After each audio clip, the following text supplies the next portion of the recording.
Hi friends, ഇത് ടെറസിൻ്റെ മുകളിൽ വെച്ച എൻ്റെ ഡ്രാഗൺ ഫ്രൂട്ട് പ്ലാന്റ്സ് ആണ്. ബക്കറ്റിലാക്കി 2 പ്ലാന്റ്സ് ആണ് വെച്ചിട്ടുള്ളത്. മെക്സിക്ക റെഡ് എന്ന വെറൈറ്റിയാണിത്. ഏകദേശം ഒരു 8 മാസം മുമ്പാണ് ഞാനിത് നട്ടത്. ഈ ഒരു ഫ്രൂട്ടിൻ്റെ വീഡിയോസ് ഒരുപാട് ഇങ്ങനെ കണ്ടിട്ടുണ്ടായിരുന്നു. അങ്ങനെ ഒരു ഇൻട്രസ്റ്റ് തോന്നിയിട്ടാണ് പ്ലാന്റ് വാങ്ങി നട്ടത്. ഈ പ്ലാന്റ് വാങ്ങി നടുന്നതിന് മുമ്പായിട്ട് ഇതിൻ്റെ 2 ഫ്രൂട്ട്സ് ഞങ്ങൾ കടയിൽ നിന്ന് വാങ്ങി കഴിച്ച് നോക്കിയിട്ടുണ്ടായിരുന്നു.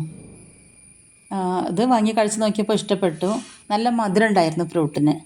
പിന്നെ ഇതിൻ്റെ ഏറ്റൊരു അട്രാക്ഷനായിട്ട് എനിക്ക് തോന്നിയിട്ടുള്ളത് ഈ ഫ്രൂട്ട് കട്ട് ചെയ്യുന്ന സമയത്തുള്ള അതിൻ്റെ കളറാണ്. നല്ല ഭംഗിയാണ് കളറ് കാണാൻ. ഇത് വാങ്ങിയ സമയത്ത് കിലോയ്ക്ക് 220 രൂപ ഇതിന് വില ഉണ്ടായിരുന്നു. പിന്നെ ഈ ഫ്രൂട്ടിന് നല്ല മധുരം ഉണ്ടായിരുന്നു.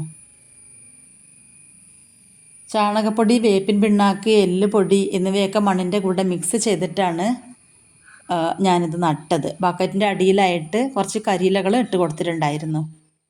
ബക്കറ്റിൻ്റെ അടുത്തായിട്ടൊരു തടി കഷ്ണം വെച്ചു.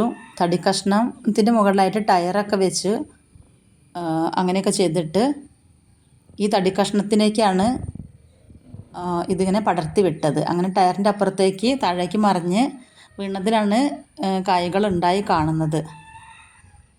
അത്യാവശ്യം വെയിൽ ഇതിന് ആവശ്യമാണ്. നനവ് കൂടുതൽ വേണ്ട എന്നാണ് എനിക്ക് തോന്നിയിട്ടുള്ളത്.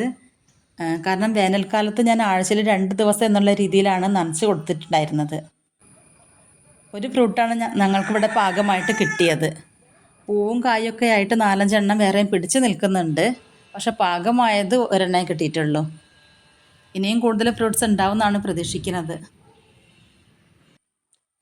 ഒന്ന് ഞങ്ങൾ പറിച്ച് കട്ട് ചെയ്ത് കഴിച്ചു. കടയിൽ നിന്ന് വാങ്ങിയ ഫ്രൂട്ടിനേക്കാളും കുറച്ചുകൂടെ മധുരം കൂടുതൽ ഇതിന് തോന്നിയിട്ടുണ്ട്. വീട്ടിൽ നട്ടതായതുകൊണ്ട് നന്നായിട്ട് പഴുത്ത സമയത്ത് ഞങ്ങളിത് പറിച്ചെടുത്തിട്ടുള്ളൂ. അതുകൊണ്ടായിരിക്കും ഒരു പക്ഷേ കൂടുതൽ മധുരം തോന്നുന്നതെന്നാണ് തോന്നുന്നത്. കാരണം കടയിലുള്ളതാകുമ്പോൾ അത്യാവശ്യം പഴുത്ത് പാകമാകുമ്പോൾ തന്നെ നല്ല പഴുത്ത് പാകമാവാൻ നിൽക്കുന്നുണ്ടാവില്ലല്ലോ. അതിൻ്റെ മുന്നേ തന്നെ പറിച്ചെടുക്കുമല്ലോ. അതുകൊണ്ടായിരിക്കും. അതിനേക്കാളും കൂടുതലാണ് വീട്ടിലുള്ളതിന് തോന്നിയത്.